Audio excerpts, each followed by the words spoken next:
विमान में यात्रा केनिहार सबके खिड़की के पजरा में बैसऽ में नीक लगै छनि, किया तऽ ऊपर से निचला जे दृश्य सब रहै छै ओ देखऽ में बहुतो गोटे के नीक लगैत रहै छनि। मुदा गौर केने छी जे विमान के जे खिड़की के शीशा होइ छै ओ गोलाकार मात्रे होइ छै। गौर केने हेबै तऽ आखिर ई गोलाकार खिड़की के शीशा मात्रे किया होइ छै, तऽ एहि के पाछा वैज्ञानिक कारण छै, संग संगे सुरक्षा के दृष्टिकोण से सेहो गोलाकार शीशा विमान के बचबै छै। वर्गाकार शीशा में जे देखबै तऽ हवा के दबाव नहीं फेंक सकै छै। जखन विमान ऊंचाई लै छै ओहि समय में भीतर के हवा के दबाव आ बाहर के हवा के दबाव के अंतर होइ छै।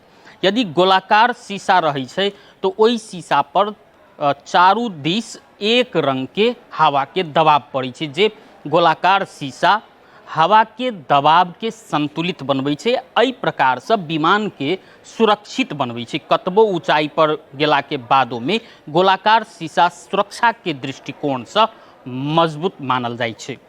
जब ई गोलाकार शीशा प्रयोग करऽ के परंपरा 70 वर्ष पहिने से शुरुआत भेल रहे। ओना पहिने जे रहे विमान सब में वर्गाकारे शीशा के प्रयोग कयल जाइ छलै खिड़की सब में, मुदा ओहि समय में विमान बेसी ऊंचाई पर नहीं उड़ै छलै, तैयो दुर्घटना के शिकार होइ छलै। बाद में जाकर सन 1940 में जखन विमान सबके बेसी ऊंचाई पर उड़ाबऽ के शुरुआत कयल गेलै, ओहि के बाद में सुरक्षा के ध्यान में रखैत गोलाकार शीशा के प्रयोग करऽ के शुरुआत कयल गेल रहे।